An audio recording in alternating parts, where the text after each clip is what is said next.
Good afternoon. Welcome to another edition of Forensic Focus. I am your host, Charles Amodio with FAZ Forensics. At FAZ Forensics, we specialize in business valuation and forensic accounting. When answers matter, FAZ delivers. Today, I'm here with my partner, Paul Zarecki. Paul, how you doing? Good, Charlie. How are you doing today? Good. What's going on? Nothing much. We finally got a nice day here in upstate New York, so that's a good thing. Sun shining a little bit. Could dry out this wet spring here we've had so far. Absolutely, absolutely. Looking forward to the better weather. That's for sure. Yeah. Well, you and I both love baseball, and um, look forward to seeing some games here, whether it be the Sox for me or the Yankees for you. It's the best time of year, boy, going into spring and going into summer as we head into the season. So Absolutely, yeah. I'm looking forward to it as well. We'll hopefully one, if not both of our teams actually make the playoffs this year. We'll see what happens.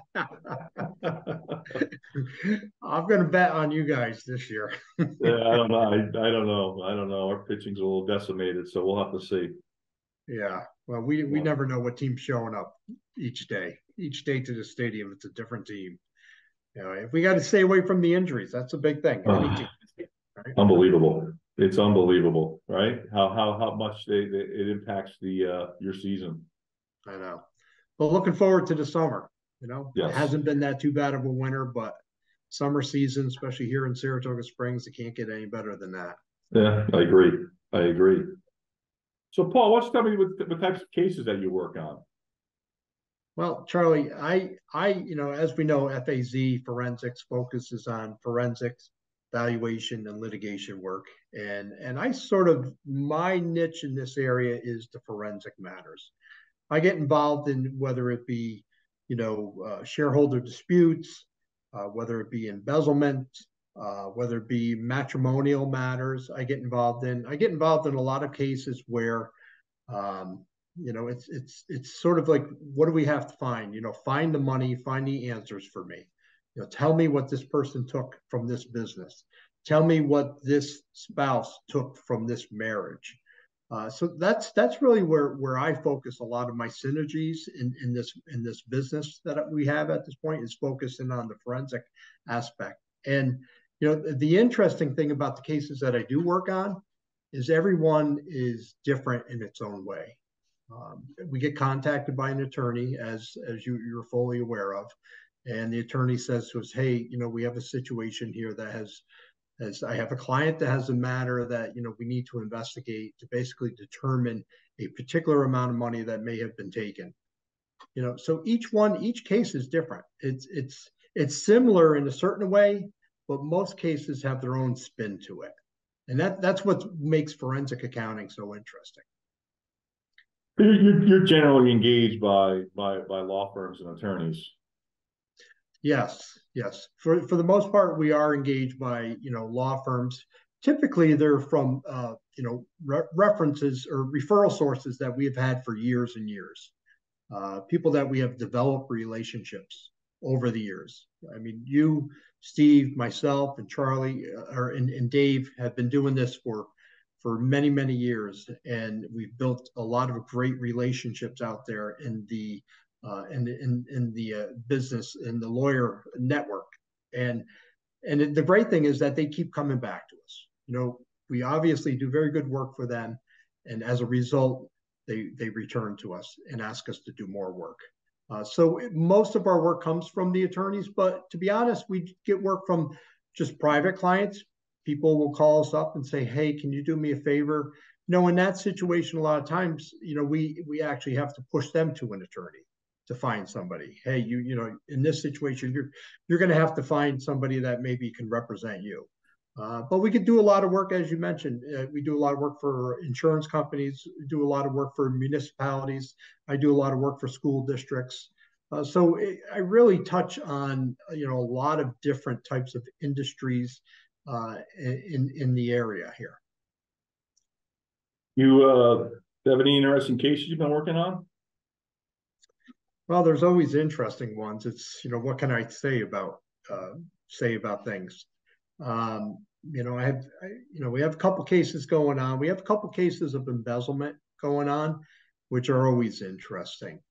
The interesting things about embezzlement cases is that, you find out that, the person typically has most of the control within the organization. And what I mean by that is that there's not enough segregation of duties. There's not enough internal controls within the organization.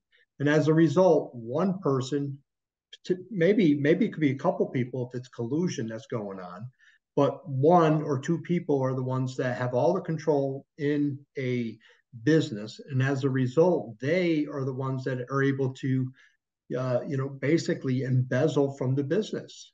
And most of the time, Charlie, to be honest, most of these individuals are trusted individuals, people that have been within the organization for years and years and years and are trusted.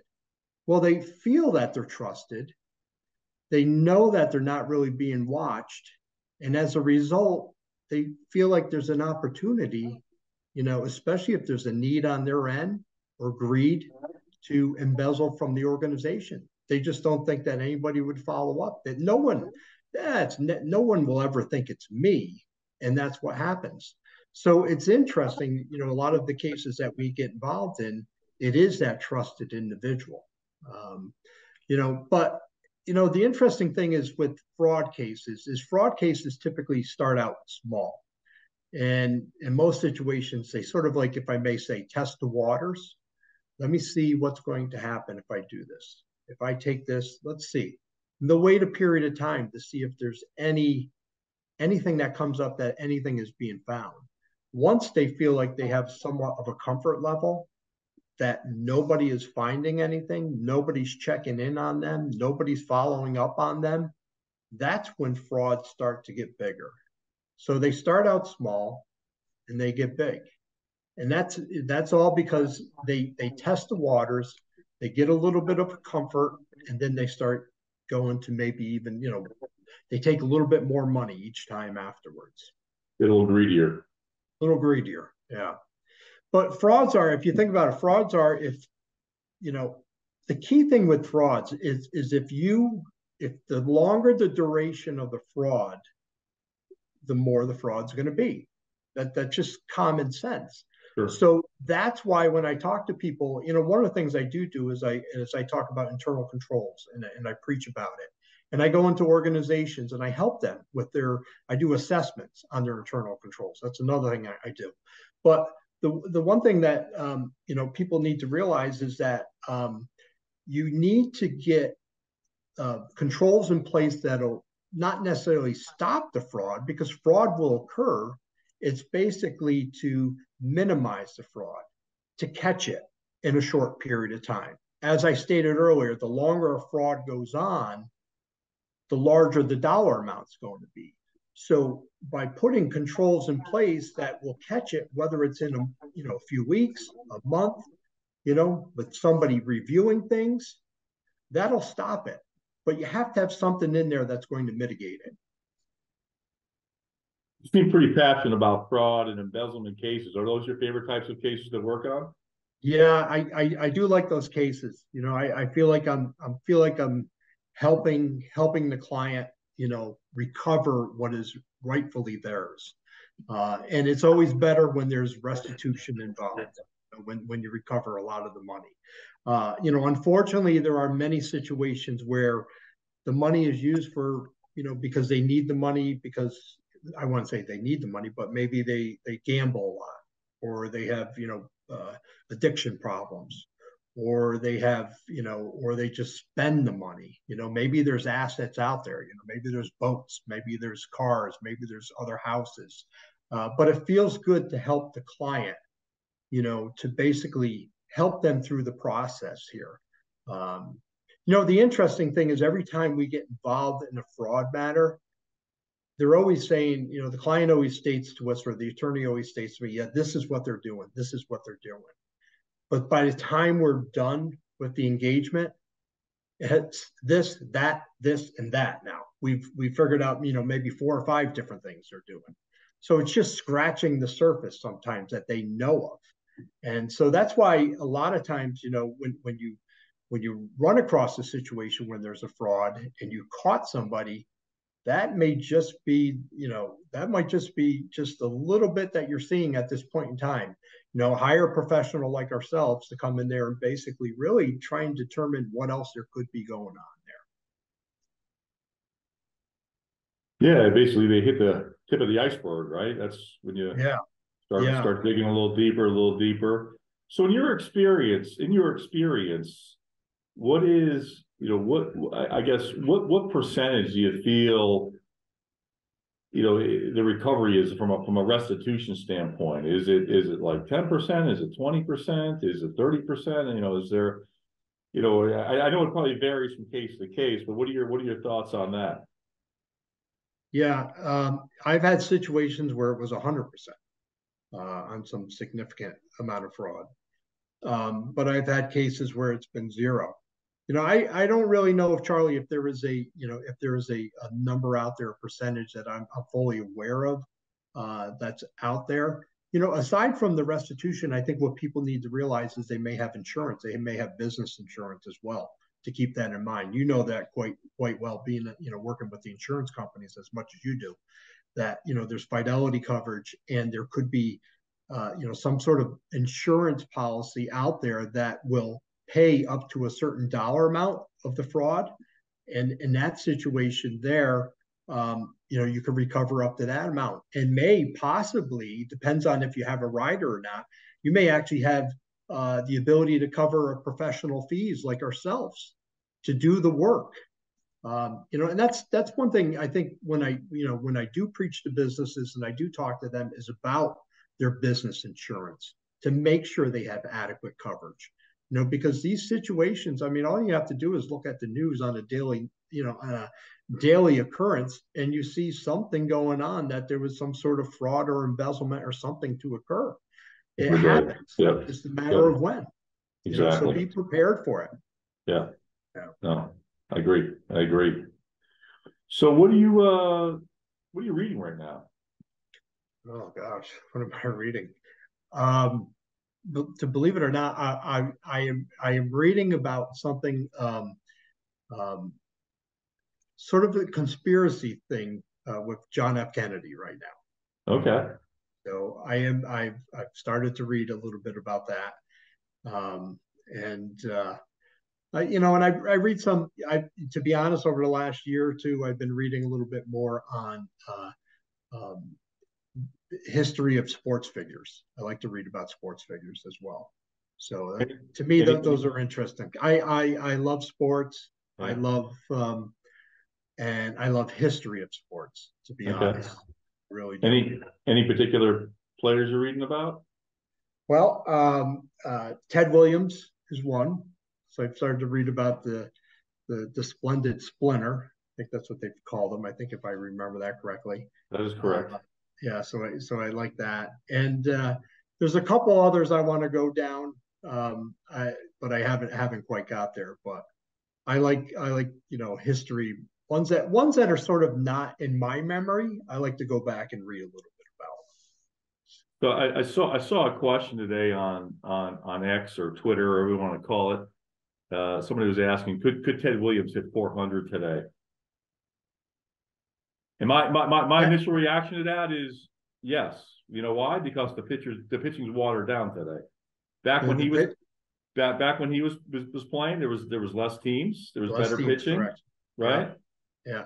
Guys make their harder today. They might have better pitches, maybe better off-speed pitches, better sliders and curveballs, but I don't know. It just seems to be a lot more watered down. And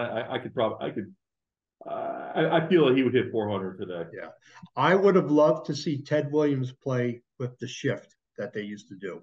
Yeah. Before they got rid of that. Yeah. You talk about players that would be able to hit those holes where the shifts were. Yeah. Right? The Rod Carews, the Tony Gwynns, Ted Williams. You know what I'm saying? Yeah. You could never do that against those players. Nope. You watch the shift over the last couple of years, and you're like, where are those players that would be able to just find that hole? Wade Boggs being another one. You know what I'm saying? Right. Yeah. Those type of players would have, you couldn't shift against those guys. Could he hit 400? Wow. I don't know. That would be I agree. I agree. You have more teams, it would be very, very challenging for him. But he was a tremendous hitter. He Well, was it he was. was he really was, through his and the interesting thing about Ted Williams is his prime years he missed That's when right. he was He was, when he was in he the was in the war. service. Yeah, he was in the service. Yeah, so a lot of those players back then, if you added in some of those prime years, boy, their numbers would just be even more incredible than what they are. Absolutely. Yeah. Absolutely. Mhm. So obviously we formed FAZ almost hard to believe almost 8 years ago, Yeah. and we have a certain culture here, and I think we're all pretty proud of our firm culture and our core values. I don't know if you want to talk a little bit about our firm culture and our core values. Yeah, I can honestly say this is the best place I've ever worked in my life. I mean, and in large part it's because of the people we have. It's not just you, Steve, Dave, myself, Ashley, and everybody. It's the people we have brought in that have made this such an exciting place to work. The excitement they bring on a daily basis is just it's contagious, and that's what's great about it. They want to grow, they want to learn, and they embrace our core values, which has made it so exciting. And I know a lot of businesses talk about it, but we really embrace it here, and that's what's so much fun about it. It's made it the most enjoyable place I've ever worked in my life. And I just hope this, I believe, we continue to, focus on these core values, our culture. It's just only going to enhance our FAZ for years and years to come. And I'm excited. I'm excited about the future. I'm excited about the people we have brought on. I'm excited about their vision. I'm excited about their growth within FAZ. It's going to be a tremendous, tremendous time going forward with these people. Our young staff has definitely invigorated a lot of energy and enthusiasm and morale into our group. Not that we didn't have it before, but Yeah. definitely have brought in a lot more positivity and enthusiasm, and it's exciting to see. And they're going to be running this firm one day. Oh, absolutely, absolutely. And you know the the talent that we have here is just beyond what I ever could imagine. And we're lucky. We're Yeah, lucky as we as are. as business owners, because I talk to a lot of business owners, and I hear they have trouble finding people, quality people, retaining people. And honestly, I believe, we've been lucky, but I think the reason is because of the culture we have here. And it starts with us, but then you have to have everybody else embrace it. And that's happened. It's captured here. It really has been great. I agree. I agree. So what do you like to do outside of work? Well, I am an outdoors person. I do like the great outdoors. I like to hike. I like to camp. I like to fish. I like any of those things like that. I love to do. I love anything to do with the mountains, anything like that. Lakes. Like to go on the boat. Um, the outdoors is what I love. Even during the winter months. Even during the winter months, we live here during the winter, and you have to take what's given to you, right? So during the winter months, I like to snowmobile. I like to ice fish. I just like being outside all the time. Taking my dog. I got a golden retriever, and I take him everywhere I go. And I think if it wasn't for him, I wouldn't walk as much as I do in my life. I'm happy to have him. He goes hiking with me and on trails, and probably gonna try and do a little bit more with him this year. He wasn't feeling too well the last couple of years, but that's what I like. I love to be outdoors. really, with the family, as much as I can with the family. Okay. I'm going to try and golf this year too. Now I'm going to try and get out and do a little more golf this year. I was telling my wife that yesterday. I was saying, yep, I'm going to try to do it. Let's see if I can do it. I got to have the patience. It's tough, much I love to play, and it's just tough finding time, so it's just hard finding. You get so many things going on, with family and obviously you have grandkids and right, and it's a challenge, it's a challenge. So I love golf. The only problem is it just takes too long. So I think it does take long. Yeah. I think I got to do more 9-hole increments and less 18-hole increments, and that'll probably, that'll be my my opportunity to get out a little more often this year. So, but weather permitting, of course. Yeah. Well, obviously I love, first and foremost is I love my family. I love being around them, being by the pool. The grandkids are the greatest blessing anybody could ever have. They're just so joyful. But to be honest with golf, this is what I'm thinking. I'm thinking the evenings, the summer hours, when it's open till like 9 o'clock, almost 9:30, some of these golf courses, you could be out there. That's when I'm thinking of getting out there. Like after that first rush of people after work to get out, be that last person on the golf course for 9 holes. So I don't have anybody, me, you've golfed with me before. I hate the pressure of somebody behind me. But just that's when I think I would enjoy it, relax, and do it. So I'm going to try, see how it goes this year. Yeah, I'm actually thinking about doing early mornings, going first thing in the morning and before work. And I think walking 9 holes and trying to do that a little bit this summer. We'll see. Play it by ear. Yeah. Is it busy that time of the day? It depends on where you go. But during the week, maybe not so much. On the weekends, probably. Yeah. Yeah. So it just depends. But so what's something what's one thing that everyone should know about you that we may not know about you? Well, it's interesting. I was just talking to somebody about this the other day. I played the saxophone for most of my life. Yeah. I've known you for how many years? 25 years, and I did not know that. Yeah. Well, I haven't played in a number of years. Okay. But I played all through high school, through college a little bit, and then I was playing even afterwards. I used to be in a jazz band, believe it or not.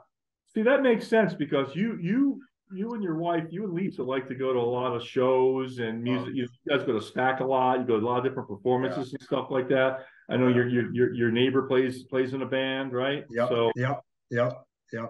Yeah, we are music people. We, Lisa and I, the one thing we like to do is go to concerts. And we are constantly at SPAC, and not just at SPAC.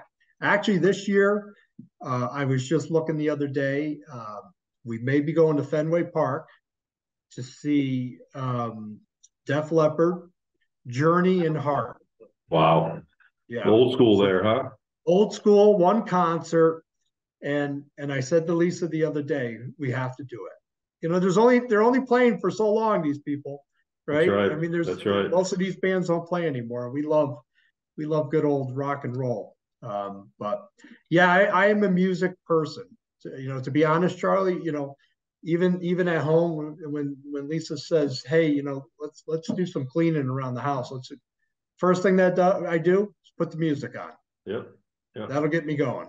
Let's play some music, and it sort of gets my mind off of what I'm actually doing, cleaning, instead of being up. Exactly. Nice. Yeah. Excellent. Well, Paul, that's all the time that we have today. I appreciate you coming on and spending a little time with me, and definitely enjoyed the conversation, and look forward to doing this again.